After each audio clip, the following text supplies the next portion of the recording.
Hello! Je suis au chômage technique. Alors je vous propose un tuto tricot. Ou pas. Soyez les bienvenus sur ma chaîne YouTube. C'est un immense plaisir de vous retrouver aujourd'hui pour cette vidéo. Mes crayons blancs sont tous en fin de vie et Elodie de la chaîne Apprendre à dessiner a récemment conseillé ce crayon comme un très bon remplaçant du Prismacolor. Vous l'aurez compris, aujourd'hui je vous propose de tester ce crayon blanc de Derwent Drawing, la couleur Shine is White, et c'est parti pour le tester tout de suite. Lorsque je découvre du matériel pour la première fois, je commence par faire quelques essais pour faire connaissance avec lui et l'apprivoiser, en traçant des lignes, des courbes ou des dégradés. La première chose que je note, c'est son épaisseur. Ce crayon est beaucoup plus gros que mes autres crayons. Il est également plus lourd, il faut donc que je m'habitue à le tenir. Sa mine est plus épaisse, je vais donc avoir la possibilité d'avoir des tracés plus variés grâce à sa tranche, mais ça risque de me compliquer le travail de précision. Ces pigments blancs sont vraiment éclatants. Par contre, il faut avoir la main légère, car les pigments se déposent très facilement sur le papier, et j'ai l'impression que le papier sature plus vite qu'avec les crayons Prismacolor.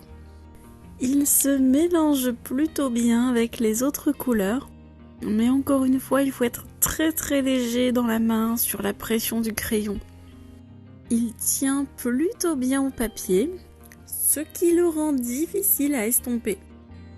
Il ne bouge pas, là où le Prismacolor va s'estomper facilement.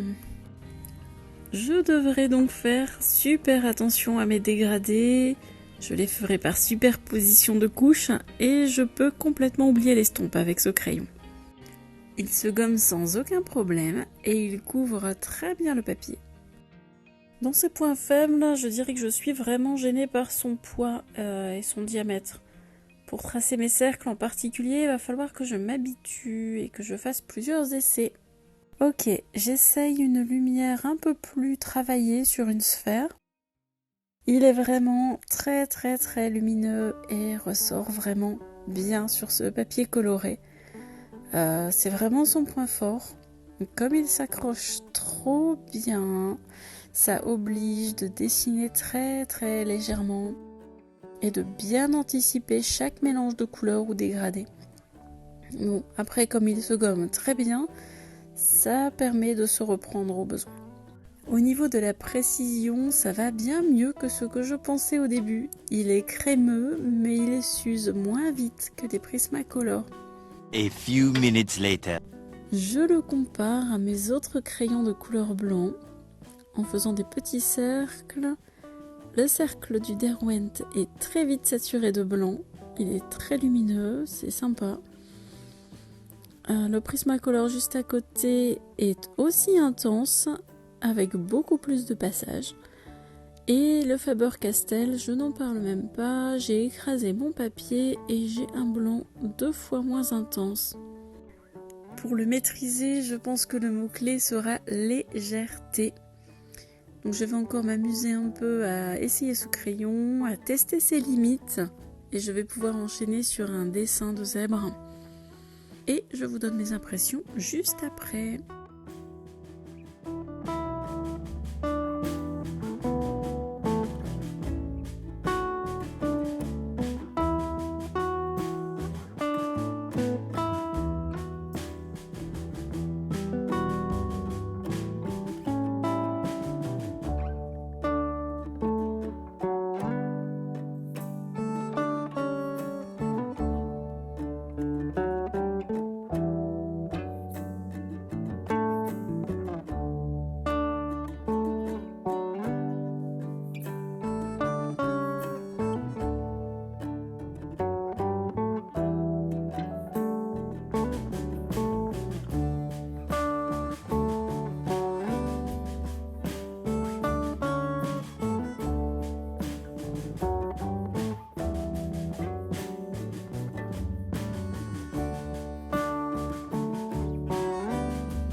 Waouh!